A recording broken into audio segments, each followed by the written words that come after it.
Hey everyone, I'm Orta Therox, and I'm going to cover how to own the playground, making your own plugins for the TypeScript playground. So about me, I've been doing this whole open source thing for a very long time, but for the past year, I've been working on the TypeScript team at Microsoft. In that time, I have worked on the sort of contribution process for Definitely Typed. I've done a lot of sort of community works with like trying to get people to talk to each other and to be involved in the same places. But a very large amount of my time has sort of been devoted to improving documentation for TypeScript and making it easier as an external contributor to sort of work with the TypeScript ecosystem. One of the most pronounced features of that was sort of the redesign of the logo, but more importantly, the redesign and the re-architecting of the TypeScript website. So this is now fully internationalized. It's super cool, like accessible, and it is, it fits a modern design aesthetic. But one of the interesting things is that this is the third major rewrite of the playground. The playground is a tool that we use on the TypeScript team all the time, and I used to use it all the time as an external user too. It provides a sort of hosted JavaScript/TypeScript environment in the browser that allows you to sort of play around with small code snippets and sort of dig into how something works or why something doesn't work, and sort of provide code samples that you can share with each other. The new version of the playground allows us to make playgrounds for PR builds that are work in progress. So if you wanted to test out a feature that's coming up in 4.1 or in 4.2 soon, then you will be able to do this in the playground, and that's a really nice environment for sort of quickly testing something. So that's all really great, but when I was an external, when I wasn't on the TypeScript team, what I really wanted to do was be able to sort of jam some of my own code into there to sort of extend it in ways that the TypeScript team at the time hadn't really considered and probably wouldn't consider for the main app itself. So this is now represented as the plugins tab along the right side, and I'm just gonna jump to showing you what it's like rather than trying to explain all of it. So this is me going into the plugins tab. I'm going to turn on transformer timelines, presentation mode, and Clippy, and then I need to refresh the browser so that it can load them from scratch. And that adds these new tabs. So Clippy's a really nice trivial one. I can click this button and it adds a Clippy to the bottom of the screen. Great. If I had TypeScript errors, it would show that. And then I'm going to get to something more complex. So this is the transformers. So I'm going to open up an example that uses classes because that's pretty good to show for transformation.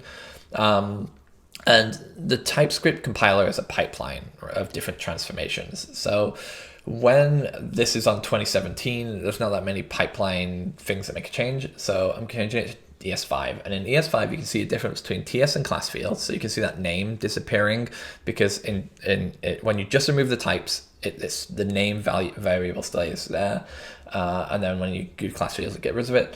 And then you can see here that when it goes to 2015, the extends key in the class doesn't exist. So we need to get rid of that. And then the presentation mode, wow, this is fast. The presentation mode uses a gist to sort of add the slides above your playground. These slides can actually change the code in the playground. So if I scroll down here, you'll see that like the code has changed to be one of an example that was useful to that slide. And this is just powered by a gist that's just a markdown file. So if we take it here, you can see all of the individual slides. And then if you sort of dive in a little bit deeper and look at the raw code, then you can actually see the playground HTML element that I created that basically just says use this code in there. And so this is like a really cool extension of the playground in a way that like is just not very useful for the TypeScript team to ship by default. But like, back when meetups were happening all the time and we could all actually physically see each other, this would have been really useful on an everyday basis for me. Well, not every day, on an exact monthly basis when I was running the TypeScript New York meetup. So this talk is going to be split into two parts. For the next 10 minutes, we're going to go over what are Playground plugins, and then for 15 minutes after that, we're going to go through making a plugin together. So the Playground is conceptually built as two separate tools, API modules, separate code bases. The Playground and the Sandbox. The goal being that the Sandbox is anytime that you want to use Monaco in a TypeScript context, you should probably be using Sandbox instead of Monaco. And then the Playground, the Playground acts as the user interface that sort of hooks into the Sandbox to do its work. So all of the sort of the navigation at the top, the sidebars, those are all controlled by the Playground, and that's basically what that does. It just makes it so that there is a user interface for things that are available inside the Sandbox. And the Playground is modular. It's actually reused twice in the TypeScript website today. There is the Playground that you'll probably seen, and then there's the bug workbench, which you probably might not have seen, which you can see that it has no Chrome in the same way that the Playground had. Because all of the text in the editor is supposed to represent the entire TypeScript project. So you can see here that I'm setting declaration to be true, and that I'm setting an out file to be example.js and setting the module. And on the right, you can see that that it's raised an exception, and this is really useful for creating reproductions of bugs. So in this case, this bug will be fixed by the release of 4. This used to work, and then I made a TypeScript error for when this happens, and so I can go back and put this to 4.0, see that it doesn't error. I can move it to 4.1 and see that it does error, which makes it a very good reproduction of a bug. And so that's both using the Playground. So you can see it's the sort of chroma on the outside of the editor. The inside of that editor is controlled by the Sandbox, and the Sandbox sort of wraps Monaco and provides a high-level API for TypeScript-specific work. We'll dive into a little bit deeper about what that means later, but for now, just consider it's like jQuery, but for the Monaco in the context of TypeScript. And then a lot of the user interface is provided by Playground plugins. Like all of the sidebars are all powered by the TypeScript Playground plugin API, which actually means that it's the dominant way in which user interface Chrome is created in the Playground, which means it has a very large API surface and has hooks into a lot of different places inside the Playground. And this means that all the stuff that I need to build the Playground is also available for anybody building a third-party plugin. And so the way that I like to think about it is the official plugins do the boring stuff, and the third-party plugins do the fun, interesting stuff. I find all of it interesting, but the majority of the people out there won't. So we showed you the Clippy, we showed you transformers, and we showed you slides, but collaborate, link shorteners, Vims, all these extra things are like ways in which you can, the Vim shortcuts is really useful for anybody that prefers to use Vim. I wasn't going to go and add Vim shortcuts to Monaco, but somebody else did, and that's now available as a plugin. And so I mentioned it earlier, but a plugin has a very large API service, in part because there's multiple different layers in which you can write code for your plugin. So I'm going to just work my way through this list. The first one is the Playground. So the Playground API is probably not something you'll use. You may use the sort of flash modal at the bottom to just show some information, but generally speaking, this is sort of stuff that's only useful to the official plugins. The Sandbox, on the other hand, very comprehensive, very useful API. I'm not actually going to go through the details here either. We'll look at the DTS for it that gets embedded in your project. But effectively, it hooks into all these different Monaco layers and provides a sort of single cohesive API for all of it. And also lets you think in terms of TypeScript versioning numbers and not think in terms of Monaco versioning numbers, which is pretty useful for when you're when you come from a TypeScript environment. Monaco is the front end for Visual Studio Code. So it has a huge amount of features. Its API service is massive, and we'll barely scratch it at all in what we're going to cover here. But anything that you can do in Monaco, you can manipulate from a TypeScript plugin. So the things that you're going to need to know ahead of time are the model. So the model is like a way of tracking, a text file, so it's virtual, over time, so it keeps versioning as it changes. We'll touch the Monaco editor, and we'll touch Monaco languages. They're just namespaced sort of objects inside the Monaco API. Monaco is a language agnostic editor, so it uses the LSP to go back and forth, and that just means that the APIs you see here will reflect what is used to communicate with Monaco. It's worth noting that Monaco's API service is not the same as VS Code's. So Monaco uses a thing called monaco-typescript, which we'll cover next, but VS Code has its own ways of building editor support for TypeScript. And that means that a feature that comes out in VS Code, let's say like deprecated support, that actually has to be then recreated in Monaco TypeScript. So you won't see parity in features between these two editors unless someone goes and does the work on Monaco. Monaco TypeScript is at least worth understanding a little bit because it provides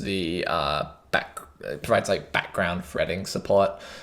So it uses web workers to sort of do TypeScript work on the off the main thread, and I still don't know the right terms for this.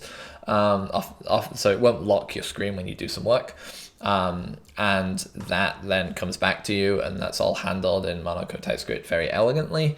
You may touch this, but again, the Sandbox provides an API wrapper around a lot of this stuff. So for you probably just use the Sandbox to make a call, and that does Monaco TypeScript under the hood. The API surface for Monaco TypeScript is pretty solid. It does almost everything that you would expect an editor to want to do, which shouldn't be a big surprise because that's its job. But the get emit output at the end there, for example, is how we get the JS file equivalent or the DTS file equivalent. If Monaco and Monaco TypeScript are very oriented towards an editor support, then TSVFS is like the you can do anything support. Right. This creates a virtual version of TypeScript and a file browser in a web page, which allows you to sort of set up any sort of files infrastructure you could ever want. So, this could be put this certain DTS in a particular point, add these folders as if they actually existed there already, but they don't, so that you can refer to them inside the playground. Extract the AST of just one specific file in a compiler. And so this is sort of the lowest level tool that you can use to sort of create almost anything that you can create in on a file system.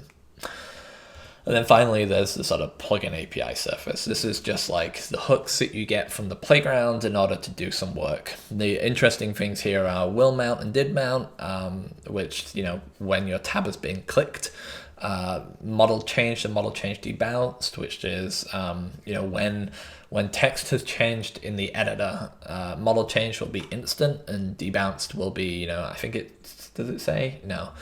I think it's something like every 0.3 seconds is when you get called it. So you don't get called it on every single click. You get it called every so often. And then a few of it just, you have left the screen. All of this is like vanilla JavaScript code running in the browser. There are templates for creating a plugin with React or with Svelte. Because the website is built in Gatsby, React is available as a global already. So neither of those add to your to the bundle size of your plugins, so you don't have to think too much about that. Did some great work there. Okay, so the place to get started for creating a plugin is this webpage under the sort of developer tools section. So we're going to go to typescriptlang.org/dev/playground plugins, and that is where we're going to start the sort of live coding portion of this talk. All right, I'll see you there. Okay, we are back. So let's take a look at the Playground plugins tutorial page. I wrote this, so I don't actually need to read it. I can just jump all the way down to use the template. So while it's going to happen in the background, Playground plugin prettier, I'll explain what this is doing. So up here, we sort of explaining all the different pieces of making a Playground plugin. It shows some examples and shows you where you can get information. The thing that's interesting here, we've got we've got a timer, so we've got 5 minutes that it says you can get it up and running in, which is generally just the yarn install process, and then you need Firefox, Edge, or Chrome.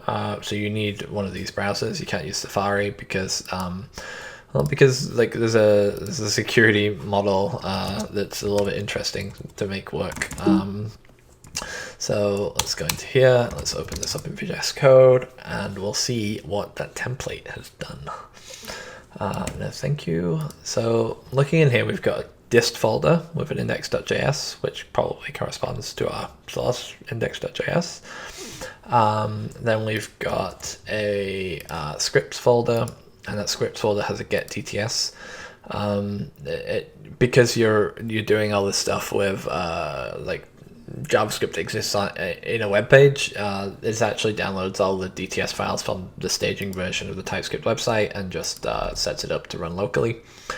These all exist inside this vendor folder here, so you can see all the APIs for things like Playground, all like nicely commented and stuff, as well as like the stuff that you'll mostly be using in the sandbox, and some background information that's available for like Monaco things, as well as sets up your TypeScript VFS. So we're probably not, you could dive into this as a reference, but we don't need to touch anything there. One of the things that is interesting for everybody will be to take a look at the rollup config if you ever need to import TypeScript.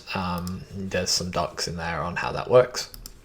And that's generally all you should need to know to be productive. We use rollup to generate the index.js file that's available, and then we use a website server called serve by Versal for making that available on localhost 5000. So this is going to do its first time build, which is done in 5 seconds. If I press reload, then you can see here that we've got a dev example plugin that was automatically now created for us. It's got some text and some more text, and then a button. You click the button and it changes the text over here. So let's have a look at what code created this experience. So it opens with a make plugin function. This is also the export default. Then that includes a thing called plugin utils, which is a few different like useful functions. You can see that it actually is what creates the design system. And then there is a custom plugin, and this is the thing that is returned at the end of that function. So you have a factory function basically with some parameters that are passed in for creating things like design systems. And then this is your actual plugin here. So we've got an API for did mount, so when the tab has been shown, an API for model change debounce, so whenever a text is changed, then we can echo out, you can do some work then. The debounced one is the one you should use rather than the non-debounced version, and then we've got did unmount, so when your tab has left.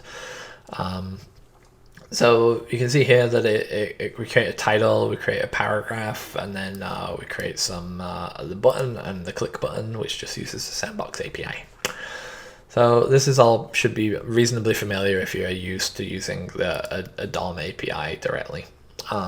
So what we're going to do is we're going to include prettier. So I need to include that in dependencies. So yarn add prettier, and prettier is JavaScript. So yarn add type/prettier, prettier, great.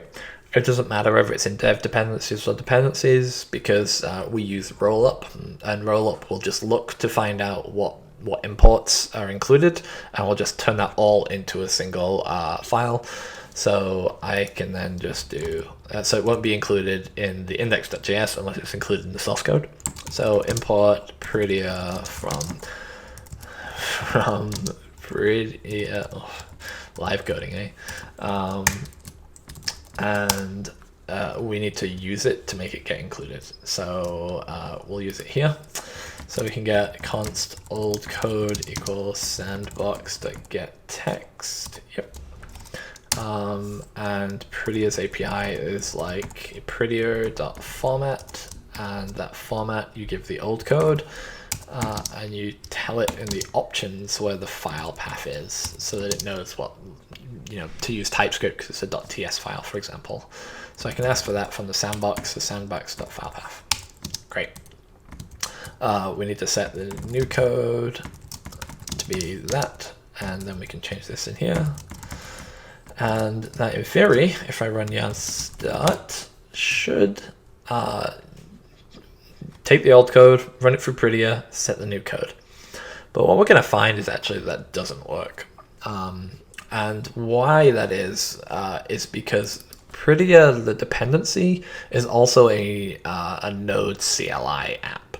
And what that means is, when we import all of this JavaScript into a browser context, a lot of the things that Prettier uses for the CLI are just not available in a browser. So path, OS, TTY, assert, util, those can't be imported. And that's where the first general hurdle is when someone tries to take an NPM module and put it in a web browser. The first thing I tend to do is just to search for the name of that module with browser. So Prettier browser ended up being exactly what I was looking for. And it tells you here on this page that there's a version of Prettier called standalone inside the module. So you can see it here. So Prettier/standalone and Prettier parser GraphQL. So that means that we just change this to be standalone without typos. And we do the same for parser TypeScript. Great. So now we import Prettier from Prettier standalone, and we import Prettier TypeScript, the parser, from there. And roughly on the CLI, it includes all parsers by default, but because we're doing a web browser bundled version, then we only include the formatters that we want. This does mean that they're it's a smaller build at the end of the day, which is good when you're building a web page. It still probably comes up to be a pretty large amount of JavaScript. So let's have a quick look at how big that is. 3.5 meg. Hey. But it's JavaScript. Everybody's used to downloading obscene amounts. And it's your plugin, so it's not in the playground. So this should now run Prettier against whatever code is in the left. So I'm just going to get a random TypeScript example. It's worth noting that I actually do run Prettier on all code samples ahead of time. So I need to actually mess the code up a little bit to actually see it. And so if I hit this should run Prettier over the text, and it does.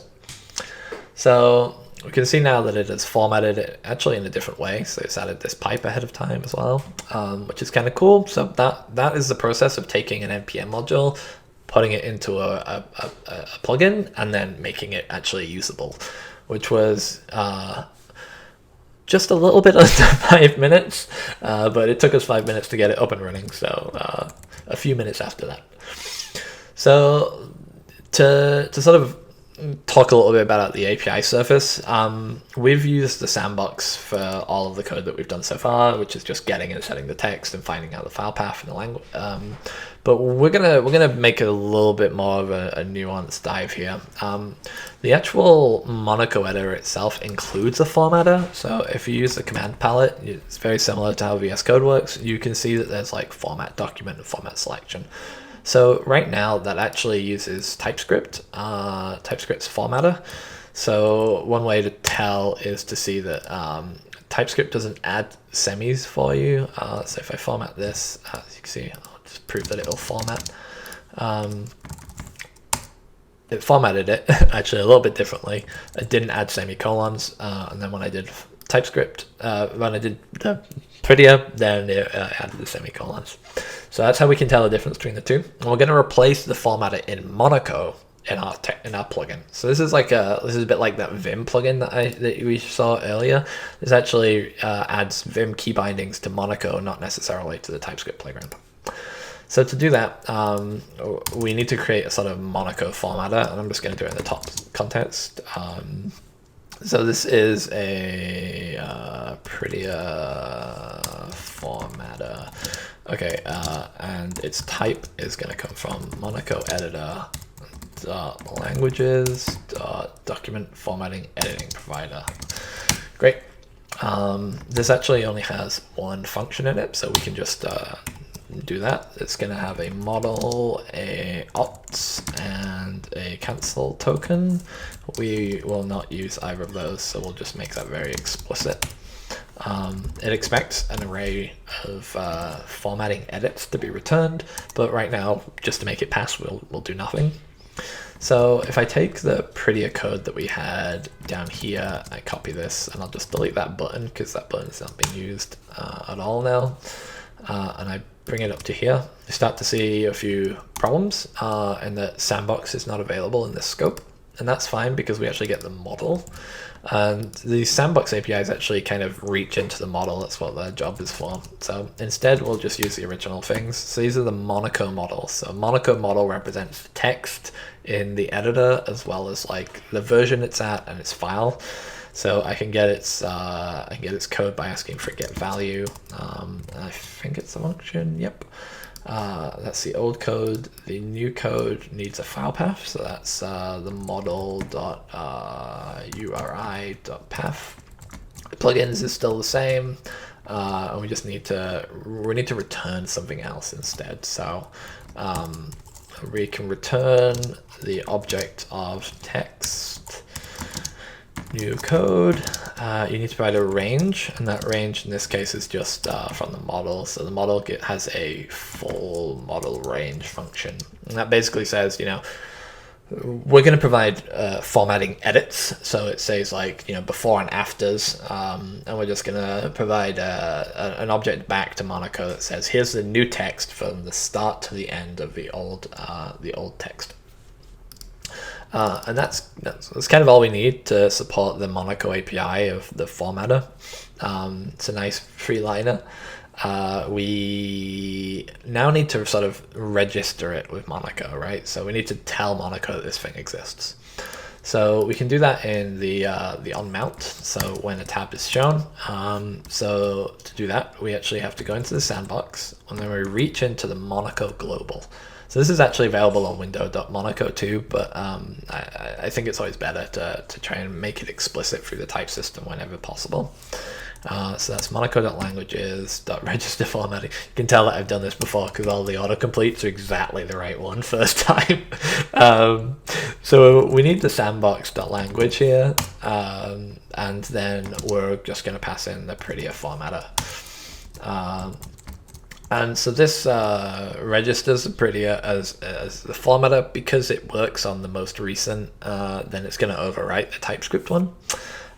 We've still got the design system, and we've still got this display name, so let's just call this prettier, and then we call it prettier installed as the formatter. And now formatter, like totally inconsistent of there we go. Use press F1 to open the palette and run format. Cool. So I've got those. We don't need any of these other functions, so we can delete those. Press save, watch it bundle, and then when I press reload, we should have the new JavaScript in here. That should change this to say prettier, and that should give information about this. So let's prove that it's prettier by deleting the semi and changing some of those things again. So if I go to format and click, you can see that it added the semi back and set up and correctly formatted our code. So that is an overview of adding sort of prettier as a formatter in the playground. We started off first with just a default template that sort of evolved into us using the Sandbox's get and set text APIs to sort of change the text in the sidebar here. Then I sort of moved it down a level of abstraction. So instead of like doing the work itself, we sort of provided an object to Monaco to tell it how to format. This means that it's built into the system rather than us having to go and press a button, which means the key commands work and that it can be respected by stuff like Monaco's format on save or format on type. And this is a really cool way to sort of think about how you can build a plugin. The plugins have they can range from the Clippy to diving deep into the Monaco API, or just making an NPM module just available inside the browser context. Lots of interesting stuff that can be done there. So that was me. That was Playground Plugins. I'm Orta the Rocks. You can follow me on Twitter. I'm at Orta. If you have questions about the plugins, then feel free to go to the TypeScript Discord. Other than that, Black Lives Matter, and have a great TS conference. And I'm looking forward to the Q&A after this. All right. Ciao, folks.